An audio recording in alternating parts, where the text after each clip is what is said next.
ஆவலாக காத்துட்டு இருக்கக்கூடிய படத்தினுடைய கதாநாயகன் நம்ம எல்லாருக்குமே ரொம்ப நெருக்கமான ஒரு நாயகன் அப்படின்னு சொல்லலாம்.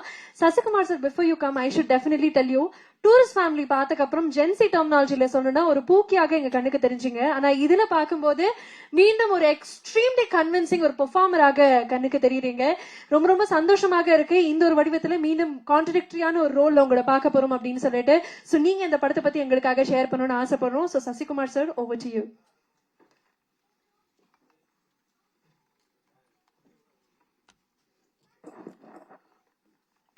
எல்லோருக்கும் வணக்கம். பத்திரிகை நண்பர்கள் அனைவருக்கும் என்னுடைய வணக்கம். வந்திருந்துக்காங்க எல்லாருக்கும் வணக்கம். ரொம்ப நன்றி சார். ஆர்கே செல்வனி சாருக்கும் அம்மா கிருஷ்ணன் சிவா சாருக்கும் எங்கள் டீம் சார்பாக நன்றியை தெரிவிச்சுக்கிறேன். சிவா சார் ஒவ்வொரு தடவையும் நான் ஜெயிக்கணும்னு சொல்லிட்டு இருப்பார். ஸோ அவருக்கு என்னுடைய நன்றியை தெரிவிச்சுக்கிறேன். செல்வனி சார், உங்களை எங்களுக்கு ரொம்ப பிடிக்கும். ஒரு இன்டர்வியூ பார்த்துட்டு தான் உங்கள் படம் முதல் எங்களுக்கு ரொம்ப பிடிச்சது. உங்களை எப்போ பிடிச்சதுன்னா, உங்கள் இன்டர்வியூ ஒன்று பார்த்துட்டு உங்கள் வீட்டுக்கு நான் வந்தேன். உங்களுக்கு ஞாபகம் இருக்குமான்னு தெரில. உங்கள் வீட்டுக்கு வந்து உங்களை இது பண்ணேன். உங்கள் இன்டர்வியூவில் என்ன சொல்லியிருந்தீங்கன்னா, நீங்கள் ஃபஸ்ட்டு படம் எடுத்துட்டு சௌத்ரி சார் கூப்பிட்டு ஒரு செக்கு கொடுத்தாரு. 2வது படம் எனக்கு பண்ணுங்க அப்படின்னு புலன் விசாரணைக்கு அப்புறம் பாத்ரூமில் போய் எவ்வளோ எடுப்பாங்கன்னு பார்த்தப்ப 5000 இருக்குன்னு நினச்சி பார்த்தீங்க. 5 லட்சம் அட்வான்ஸ் கொடுத்துருந்தாங்க. அதை வச்சுட்டு நான் வீட்டுக்கு போகலான்னு போகும்போது ராவுத்தர் சார் ஃபோன் பண்ணி, விஜயகாந்த் சார் ஆஃபீஸில் ஃபோன் பண்ணி, விஜயகாந்த் சார் படம் அடுத்து 100வது படம் அவருடைய படம், அதை நீங்கள் தான் எடுக்கணும் அப்படின்னு சொன்னோடனே மறு நிமிஷமே அவர் போய் அந்த செக்கை என்னை ஃபஸ்ட்டு கொடுத்த ப்ரொடியூசருக்கு தான் நான் அடுத்த படம் பண்ணுவேன் அப்படின்னு சொல்லி அந்த 5 லட்சத்தை அவங்களுக்கு கொடுத்துட்டு வந்ததை பார்க்கும்போது, இப்படி ஒரு மனிதர் இந்த காலத்துலையா அப்போ இருந்திருக்காங்க உங்களுக்கு அப்படின்னு சொல்லிட்டு நான் அவங்கள வந்து, சார் எனக்கு ஆச்சரியமா இருக்கு, அப்படிலாம் பண்ணுவாங்களா சார் அப்படின்னு நான் ஆச்சரியத்தோட கேட்டேன். ஜெயிச்சுட்டு அதே கம்பெனிக்கு பண்ணுவாங்களா சார், இது ரொம்ப சந்தோஷமா இருக்கு சார் அப்படின்னு சொன்னேன். ஸோ அதில் எனக்கு அவரை ரொம்ப பிடிக்க ஆரம்பிச்சது. ஸோ அவர் இங்கே வந்ததுக்கு ரொம்ப நன்றி. எங்களை வாழ்த்துனதுக்கு ரொம்ப நன்றி சார். ஆர்ட் டைரக்டர், அங்கேருந்து வர்றேன் நான். ஆர்ட் டைரக்டர் ரொம்ப சிறப்பாக பண்ணியிருந்தாரு. நான் 3 படம் 2 படம் நாங்கள் பண்ணிட்டோம். அப்படியே லைவாக அந்த செட்டு எப்படி பார்த்தீங்களோ அது போட்டிருக்காரு. ரொம்ப அமைதியாக இருப்பாங்க. அப்படிப்பட்ட ஒரு ஆர்ட் டைரக்டர். அதுக்கப்புறம் உதய் கேமராமேன், டைரக்டருக்கு ஏற்ற கேமராமேன் தான். அவர் பேசி நான் இப்போ தான் பார்க்குறேன். இங்கே தான் அவர் பேசியே நாங்கள் பார்க்குறோம். ஸ்பாட்டில் என்ன அது இருந்தாலும், பூமியாக இருந்தாலும், எவ்வளோ கஷ்டப்பட்டாலும் அவர் பாட்டுக்கிட்டு அவர் வேலையை அதை பார்த்துக்கிட்டு தான் இருப்பார்.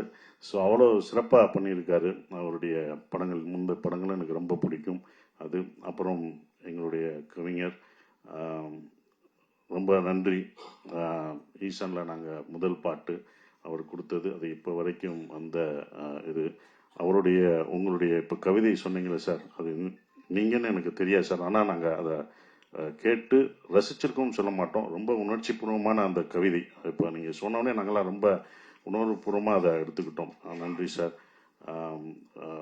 மியூசிக் நீங்கள் வாங்கி பார்த்துட்டு, அவர் தான் முதல் படம் பார்த்தாரு, நல்லா இருக்குன்னு சொன்னது அவர் தான். ஸோ அவருக்கு நன்றி. ஜிப்ரான், அவரோட நான் 4 படம், என் படம் நிறையா இருக்குது, அதெல்லாம் முடிச்சு கொடுங்க. எப்போ கொடுக்க போகிறீங்க? இவரை நான் பார்க்கல, இப்போ தான் பார்க்குறேன். இன்னொரு படம் வேறு இருக்குது, அதெல்லாம் வேகமாக முடிச்சு கொடுங்க. ஸோ அவர் சிறப்பாக பண்ணியிருக்காரு. இப்போ நந்தன்லேயும் அந்த அந்த படத்தை என்ஹான்ஸ் பண்ணி கொண்டு போனதும் அவர் தான். ஃப்ரீடமும் நாங்கள் எடுத்ததை விட அதை ரொம்ப அழகாக இது பண்ணி கொண்டு போயிருக்காரு. அவருக்கு என்னுடைய நன்றியை தெரிவிச்சுக்கிறேன். லிஜோ, இந்த படத்துக்கு நீ வந்த பிறகு அது வேற மாதிரி மாறிச்சு. அது யார் ஹீரோயின் ஃபர்ஸ்ட் ஷெட்யூல்லாம் நாங்கள் போயிட்டோம். ஹீரோயின் எங்களுக்கு செட்டே ஆகலை. அதுக்கப்புறம் தான் லிஜோன்னு சொல்லும்போது அது யதார்த்தமாக அப்படி அந்த என்ன அந்த ஃபேமிலியாக அந்த இது இருக்கும்போது அவங்க நடிப்பு அவ்வளோ இதாக இருக்கும். படத்தில் பார்க்கும்போது உங்களுக்கு தெரியும். அவங்க சேரணும் அப்படின்றது எல்லா ஆடியன்ஸுக்கும், அவங்க 2 பேரும் சேர்ந்துடணும் அப்படின்றது வரணும். அதுக்கு முக்கியம் ஒரு சார் சொன்ன மாதிரி ஒரு பிடிச்ச முகம், எல்லாரோடையும் பாவப்பட்ட ஒரு முகமாக இருக்கணும். அது கரெக்டாக ரிஜோவுக்கு செட் ஆச்சு. அது சேர்ந்துடணுன்றது உங்களுக்கு தேணும். சேர்ந்தாங்களா சேரலையான்றதான சார் கதை, அது சொல்லக்கூடாது. அது நீங்கள் தேர்ல பாருங்கள், அது சொன்னாலும் அவர் இது பண்ணுவார். ஸோ அப்புறம் மணிகண்டன், மணி படத்தில் எனக்கு வந்து சாப்பாடெலாம் ஊட்டி விடுவான். ரொம்ப ரொம்ப நன்றி. அவனோட இதை பார்த்து தான் நான் எனக்கு ரொம்ப அந்த அந்த கான்ஃபிடென்ட்டோட ஒரு இன்டர்வியூ பேசினது எனக்கு ரொம்ப பிடிச்சிருந்தது. ஸோ அதை நான் அவர்கிட்டே நான் பகிர்ந்திருக்கேன். நாங்கள் 2 பேரும் சேர்ந்து பண்ணது ரொம்ப சந்தோஷம் மணி. அப்புறம் ஆண்டனி சொன்னார், கஷ்டத்தை வந்து சிரிச்சுக்கிட்டே சொல்லிட்டாரு. கஷ்டப்பட்டதெல்லாம் கோவத்தில் சொல்லாமல் சிரிச்சுட்டு அதை ஃபுல்லாக சொல்லிட்டாப்புல. நாங்கள் வேற பக்கத்தில் நடந்து போனோம்னு சொன்னேன். அந்த ஒரு சீனுக்கு தான் அப்படி நடந்து போனோம். நீ வராத சீன்லாம் நானும் ஐயாவும் போட்டு தண்ணி வர்றதெல்லாம் நீ பார்க்கலையே. அதுக்கு முன்னாடி இன்னும் நிறைய கஷ்டப்பட்டிருக்கோம். மு ராமசாமி ஐயாவும் நாங்களும் அவ்வளோ இது பண்ணுவோம், கஷ்டப்படுறோம். நீங்கள் எப்படி இன்னைக்கு என்ன பண்ண போகிறாங்கன்னு பேசுவீங்கல்ல. நானும் ராமசாமி, மு ராமசாமி அவர் வந்து ஒரு ஈழத்தை நேசிக்கக்கூடிய ஒருத்தர். அவர் வரல, முனைவர் மு ராமசாமி அவர் சொல்லுவார், நம்ம எவ்வளோ கஷ்டப்பட்டு போகிறோமே, அவங்க எவ்வளோ கஷ்டப்பட்டுருப்பாங்க, அவங்க தப்பிக்கும் போது இன்னும் என்னென்னா அனுபவிச்சிருப்பாங்க, அப்புறமா இன்னும் கொஞ்சம் போகும் நமக்கு. அப்படிதான் நாங்கள் பேசுவோம். இதே இடத்துல சார் நமக்கு இப்போ மூச்சு இறைக்கல, இப்போ எப்படி சார் இருக்கும் அப்படின்னு சொல்லும்போது அது இன்னும் எங்களுக்கு நல்லா பண்ணணும் அப்படின்னு தோணும். அந்த வழியெல்லாம் மறந்துடும் அவர் சொல்லும்போது. அவங்க பட்டதோட இதெல்லாம் ஒரு வழியா, ஏன்னா ஒரு ரியல் இன்சிடென்ட், அவங்க எப்படி தப்பிச்சிருப்பாங்க, எப்படி போயிருப்பாங்கன்னு ஒன்று இருக்கு. அதை விட இது வழியா எங்களுக்கு தெரியல. அதுதான் இந்த படம் வந்து எப்படி அவங்களே போராடினாங்க, அப்போ நம்ம அதை விட கொஞ்சம் போராடணும்ல. ஃப்ரீடம்னு வச்சுட்டாங்கல்ல, அது கூட இல்லாட்டினா என்ன, எல்லாரோடையும் தான் போராடணும். ஸோ ரொம்ப சிறப்பாக ஆண்டனி 2வது படம் நான் ஏற்கனவே பங்குன்னு எனக்கு அந்த பிரம்மனில் நடிச்சிருந்தாப்புல, ஹீரோவாகவும் நடிச்சிட்டு இருக்காப்புல. ஸோ சூப்பரான ஒரு விஷயமா இருந்தது. அப்புறம் ப்ரொடியூசர் பாண்டி, மேனேஜராக எனக்கு ரொம்ப இதாக தெரியும். முதல் சிவா சார் தான் பாண்டி வச்சு ஒரு படம் ப்ரொடியூஸ் பண்ணுங்கன்னு சொல்லும்போது அவர்கிட்ட நான் சொல்லுது, வேணாம் பாண்டி, நீ ப்ரொடக்ஷன் மேனேஜராகவே இரு, நீ வாங்கி பழகியாச்சு, நீ ப்ரொடியூசர்னா கொடுக்கணும், அதை ஞாபகம் வச்சுக்கோ, கொடுக்கணும், அதை ஞாபகம் வச்சுக்கோ அப்படின்னு நான் சொன்னேன். இல்லை சார் நான் பண்ணுவேன் சார், எனக்கு கான்ஃபிடன்ட் இருக்கு அப்படின்னு. இல்லை பாண்டி, இன்னொரு தடவை நல்லா யோசிச்சுக்கோ பாண்டி, அது பண்ணணுமா அப்படின்னு சொல்லிட்டு வரும்போது அப்புறம் கதை மாறுச்சு. இந்த கதை சார், இந்த கதையும் பண்ணணுமா, இது ரொம்ப இதுப்பா அப்படின்னு. இல்லை சார் நான் பண்ணுவேன் சார் அப்படின்னு சிவா சார் சொன்னார். பாண்டி ஏதாவது சொன்னால் அழுதுருவார். அதுதான் அவர்கிட்ட சொன்னேன், சார் காசு கேட்டாலும் அழுதுறாரு சார், ஏதாவது சொன்னா அழுதுறாரு சார். சார் காசு ஆர்டிஸ்டும் டெக்னீஷியனும் கேட்டாலும் அழுதுறாருல சார், எப்படி சார் இது பண்ண முடியும் அப்படிலாம் நான் அவர்கிட்ட சொல்லிட்டு இருந்தேன். பட் என்னன்னா ஒரு கட்டத்தில் சரி அவருக்கு பண்ணுவோம், நம்ம அவரோட கான்ஃபிடென்ட் தான், அவர் நான் பண்ணுவேன் சார் என்னை நம்புங்க அப்படின்னு சொல்லி அந்த நம்பிக்கை தான், நாங்கள் வச்ச நம்பிக்கை தான் இவ்வளோ தூரம் ரிலீஸ் வரைக்கும் அவர் கொண்டு வந்திருக்கார். இன்னும் அடுத்த படங்கள் அவர் சிறப்பாக பண்ணணும், இன்னும் நிறையா படங்கள் பண்ணணும், எல்லாமே இருக்குதான். ஒரு படம் அப்படின்னும் போது எல்லாருக்கும் ஒரு மனஸ்தாபம் இருக்க தான் செய்யும், எல்லாருக்கும் அது இருக்க தான் செய்யும். ஒரு படமாக இருந்தால் ஒரு இயக்குனருக்குள்ள, ஒரு ப்ரொடியூசருக்குள்ள, ஆர்டிஸ்டுக்குள்ள, டெக்னீஷியன்ஸ்குள்ள எல்லாமே ஒரு மனஸ்தாபங்கள் எங்கேயோ ஒரு இடத்துல இருக்கும். ஆனால் அது முடிஞ்சு அந்த நிறைவாக பார்க்கும்போது அதெல்லாம் பறந்து போயிடும், அந்த வெற்றி அதை மாற்றிடும். எப்போதுமே அது இருக்கும், எந்த படமாக இருந்தாலும் அது இருக்க தான் இருக்கும். சின்ன சின்ன விஷயங்கள்லாம் இருக்க செய்யும். அதெல்லாம் கடந்து இந்த படம் வெற்றி வந்து அதை மறக்கடிக்கணும்னு நான் நினைக்கிறேன். ஃப்ரீடம் படத்தை பற்றி சொல்லணும்னா டூரிஸ்ட் ஃபேமிலி மாதிரி அப்படி நினச்சிடக்கூடாது. அதை நம்ம தெளிவுபடுத்திடணும். என்னடா காமெடி படம்னு சொன்னாங்க, ஏன்னா ஆடியன்ஸ்க்கு நம்ம தெளிவுபடுத்தணும் ஃபர்ஸ்ட், இது என்ன மாதிரி படம் எப்படி அப்படின்றது. ஏன்னா இது டூரிஸ்ட் ஃபேமிலி மாதிரி உங்களுக்கு வந்து காமெடியோ ஒரு காமெடி ஒரு எல்லாமே இருக்கக்கூடிய படமாக அது இருக்காது. இது வந்து ஜெயிலில் கஷ்டங்களை சொல்ல போகிற ஒரு படமாக தான் இருக்கும். அது தயார்படுத்தணும் ஆடியன்ஸுக்கு.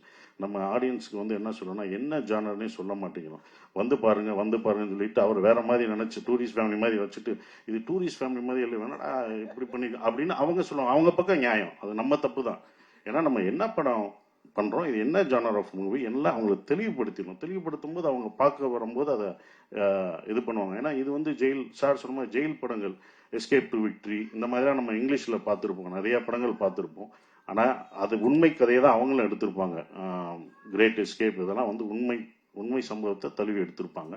இந்த படமும் உண்மை சம்பவத்தை தழுவி தான் எடுத்திருக்கோம். ஜெயிலுக்குள்ளே இருக்கும்போது காமெடி பண்ண முடியாது, டான்ஸ் ஆட முடியாது, அடிச்சிருவாங்க. சும்மா இது பண்ணுறதுக்கே அடி வெளுக்குறாங்க. அப்புறம் எப்படி ஜெயிலில் இருக்கும்போது கொடுக்க மாட்டாங்க. ஸோ அப்படி ஒன்று இது 1991 நடந்த ஒரு கதை. 95 வரைக்கும் இருக்குது. 95 ஜெயிலில் பிரேக் பண்ணி தப்பிக்கிறவங்களை பற்றி 1000 அகதிகளை சந்தேக கேஸில் உள்ளே பிடிச்சிட்டு போய் அவங்க எப்படி குடும்பத்தை இழந்து அவங்க ஃபேமிலியை ஓட சேர்ந்தாங்களா இல்லையா அப்படின்ற ஒரு விஷயத்த சொல்ல ஒரு படமாக தான் இந்த இந்த ஃப்ரீடம் இருக்கும். அவங்களுக்கு எப்படி அந்த விடுதலை வெளியில் கிடைச்சதுன்றது நமக்கு அந்த அந்த இன்சிடென்ட் தெரியாது. அப்போ நடந்தபோது 1995ல் இப்படி ஒரு விஷயம் நடந்திருக்கு. இப்படி ஒரு ஜெயில் பிரேக் வேலூரில் இப்படி சிறையில் இருந்து தப்பிக்க ட்ரை பண்ணியிருக்காங்க, தப்பிச்சிருக்காங்கன்ற ஒரு விஷயத்த வந்து நமக்கு தெரியாத ஒன்று. அது வந்து ஏன்னா அப்போ இவ்வளோ மீடியா இல்லை, ஒரு பேப்பர் செய்திகளாக தான் அது இருக்குது, பேப்பர் செய்திகளாக இருக்குது.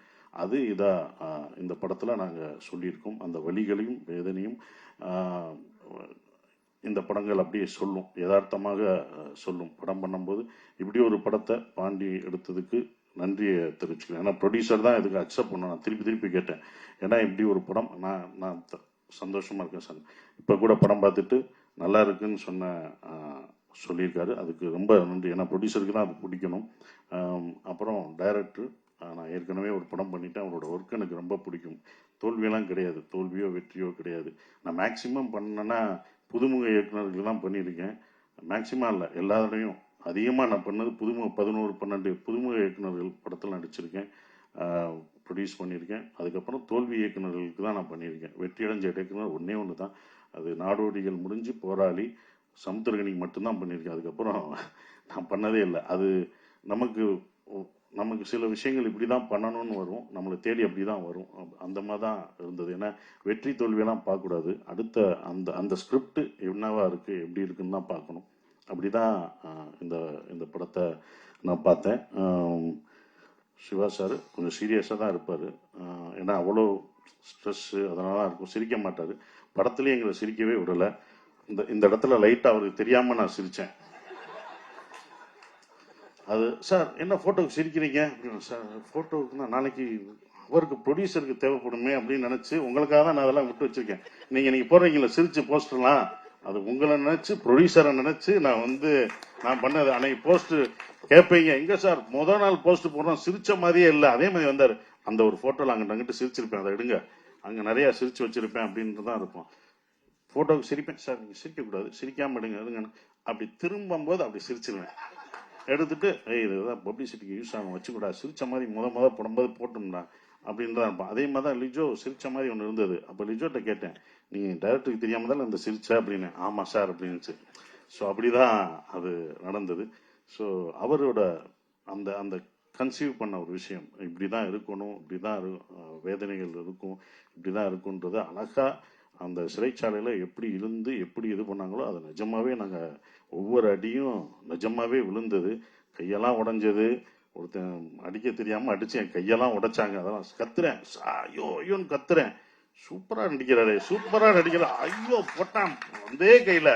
நான் சொன்னேன், இந்த கை எனக்கு ஏற்கனவே அடிபட்டிருக்கு, நான் இதாக இருக்கு, இங்கே அடிக்காத இங்கே எங்கே வேணா அடின்னு தலையில தொங்க விட்டாங்க.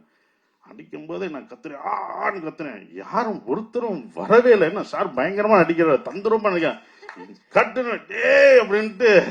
நிஜமாவே விழுந்துச்சுமா அப்புறம் தான் எல்லாம் இது பண்ணாங்க. ஏன்னா ஃபைட்டர் அடிக்கும்போது கரெக்டாக அடிச்சாரு, அவர் நடித்த ஒருத்தர் அவர் தவறா இது பண்ணாரு. ஸோ அதெல்லாம் மீறி தான் வந்திருக்கோம் நாங்கள். அது சிறப்பாக இருக்கிறது. ரொம்ப நன்றி. இந்த படத்தை நாங்கள் ரொம்ப சொல்லக்கூடாது, இது இப்படி இருக்கும் அப்படின்னு. நீங்கள் படம் பார்த்துட்டு நீங்கள் அதை விமர்சனம் பண்ணி எப்படி வந்திருக்குன்ற ஒரு விஷயத்த சொல்லுங்க. ஏன்னா ட்ரூ ஈவெண்ட்ஸ் அப்படி தான் இருக்கும், அப்படி தான் பண்ண முடியும் அப்படின்ற ஒரு விஷயம் இருக்கும். அதனால தான் அதை சிரிக்கக்கூடாதுலாம் சொன்னார். அப்புறம் இதில் நான் மறுபடியும் ஸ்ரீலங்கன் பாஷை பேசியிருக்கேன். என்ன அடுத்தடுத்து பண்ணுறீங்க, என்ன அடுத்தடுத்து ஈழத்தமிழில் பேசுகிறீங்க அப்படின்லாம் கேட்டாங்க. அதுவும் தமிழ் தானே, அது என்னோட தமிழ் தானே, அதை நான் பேசுகிறதுல என்ன. 4 படம் 5 படம் வந்தாலும் அதே இதில் தான். நான் 10 படம் பண்ணாலும் அது பண்ணுவேன், அது தமிழ் படம் தான், நான் தமிழ் தானே பேசுகிறேன் அப்படின்ற ஒரு விஷயம். அந்த தமிழ் இதுதான் முன்னாடி பண்ணோம், டூரிஸ்ட் ஃபேமிலிக்கு முன்னாடி பண்ண படம் தான் ஃப்ரீடம். அது பல தாமதங்களாகி அது வெற்றிகரமாக இவ்வளோ தூரம் கொண்டு வந்திருக்கதே ஒரு வெற்றி தான், தேட்டருக்கு கொண்டு வந்தது. அது எனக்கு ஸ்ரீலங்கன் பாஷை இங்கே பேசினது தான் நான் டூரிஸ்ட் ஃபேமிலிக்கு நிறைய யூஸ்ஃபுல்லாச்சு. அந்த அம்மா தான் நான் நிறையா பேட்டியில் சொன்னேன், என்றைக்கும் கற்றுக் கொடுத்த ஆசிரியரை மறக்கக்கூடாது, அந்த அம்மாவை நான் என்றைக்கும் மறக்க மாட்டேன். எனக்கு ஸ்ரீலங்கா அவங்க தான், எந்திரிங்கம்மா, அவங்க தான் எனக்கு. நான் எல்லா இன்டர்வியூலையும் சொல்லுவேன் மகேஸ்வரி அம்மாவை, அம்மா அவங்க தான் எனக்கு ஸ்ரீலங்கன் பாஷை நல்லா படுத்தி எடுத்துட்டேன். அது வேற சில விஷயம் அவங்ககிட்ட கேட்பேன், இது கரெக்டாங்களோ அப்படின்லாம் கேட்பேன் நான். இல்லை நீங்கள் ரொம்ப இழுத்தெல்லாம் பேச வேணாம், அப்படிலாம் பேச மாட்டாங்க அப்படின்றத, நார்மலாக அப்படிலாம் பேச மாட்டாங்க, இப்படி தான் பேசுவாங்க அப்படின்னு சொல்லுவாங்க. ஸோ அவங்களுக்கு வாங்கம்மா, நீங்கள் நேரம் வாங்கம்மா வாங்க, உங்களை பார்க்கட்டும் வாங்க. யாரா ஒரு அம்மா அம்மான்னு இருக்கேன், அந்த அம்மா யாருன்ட்டு நானும் 2 படத்துக்கு கதறிட்டு இருக்கேன். வாங்க என்னோட சீட்ல உட்காருங்க. அவங்க தான் இந்த படத்துலயும் நடிச்சிருக்காங்க. அவங்க டீச்சர். நன்றிமா, இவங்க எனக்கு குரு, கத்துக் கொடுத்த அவங்க தான். அவங்க அப்படியே எங்களுக்கு சொல்லி கொடுத்தாங்க டீச்சர். அவங்க நிறைய நாங்கள் இது பண்ணியிருக்கோம். நன்றிம்மா, எங்களுக்கு 2 படத்துக்கு சொல்லி கொடுத்ததுக்கு. நீ அடுத்தடுத்த படங்களும் வருவேன். அவங்களுக்கு கொஞ்சம் பிஸி ஆக்கிட்டேன் நான். என்னன்னா இப்போ ஸ்ரீலங்கன் இந்த ஈழத்தமிழ் பேசும்போது படங்கள்லாம் வெற்றி அடையுது. ஏன்னா சுலபமாக ஈழத்தமிழ் பேசுகிற படங்கள் அவ்வளோவா வெளிவர்றதே கஷ்டம். அதுவும் வெற்றி அடைகிறது ரொம்ப கஷ்டம். அதை பார்ப்பாங்களா அப்படின்ற ஒரு டவுட்லாம் இருந்தது. இந்த படங்கள் யாரும் பார்க்க மாட்டாங்கன்றது. ஆனால் உலகத்தமிழர்கள் எல்லாமே அதை பார்ப்பாங்கன்ற நம்பிக்கை இருந்தது. அதை எப்படி கொடுக்கணும் அப்படின்றது இருந்தது. ஏன்னா ஒரு கான்ட்ரவர்சியான சப்ஜெக்ட் தான். அந்த கான்ட்ரவர்சியை நம்ம அதை தணிக்கை குழுவில் இதாகாமல் பார்த்துக்கிற ஒரு விஷயம் இருக்குது. அப்படி தான் 2 படமே எடுத்தாங்க. இது ஏதாவது கான்ட்ரவர்சியானாங்க, நான் நடிக்கிறதுனால கண்டிப்பாக கான்ட்ரவர்சியாக இருக்காது அப்படின்றத நான் உத்தரவாதம் கொடுத்துறேன். அப்படிலாம் எதுவுமே வராது. அவர் ஏற்கனவே பட்டனால சிவா சார் ஏற்கனவே ஒரு படம் பண்ணி நிறைய சென்சார் ஆனனால இந்த படம் எப்படி சென்சார் ஆகாம கரெக்டா எதை சொல்லணும், எதை சொல்லக்கூடாது, எந்த விஷயத்த சொல்லணும்ன்ற ஒரு விஷயத்த சிவா சார் இந்த படத்துல சத்ய சிவா அழகா அதை என்ன சொல்லணுமோ சொல்லிட்டாரு. ஸோ இது எந்த அரசியல் பேச போறது இல்லை. எந்த அரசியலையும் யாரையும் கான்ட்ரவர்சியா தாக்கி இந்த படம் பேசாது. ஆனா மனிதர்கள் ஒரு இனத்தோட வலியும் வேதனையும் சொல்ல போகுது. அதுதான் அந்த படம். அவங்களுடைய வலி வேதனை, அவங்க எப்படி அதுல இருந்து வெளியே வர்றாங்க, அவங்களுக்கு அந்த சுதந்திரம் கிடைச்சதா அப்படின்ற ஒரு விஷயம். சுதந்திரம்ன்றது சொந்த மண்ணுல, சொந்த நாட்டுல, சொந்த மக்களோட வாழ்றதுதான் சுதந்திரம். அந்த சுதந்திரம் இல்லாம வெளியூர்களையும் வெளிநாடுகளையும் வாழ்ற அவங்களுக்கு இந்த படத்தை நாங்க சமர்ப்பிக்கிறோம். இந்த ஃப்ரீடம் அவங்களுக்கு, அந்த சுதந்திரம் கிடைக்கட்டும், அந்த ஃப்ரீடம் கிடைக்கட்டும் கேட்டு நான் நன்றியை தெரிவிச்சுக்கிறேன். நன்றி, வணக்கம்.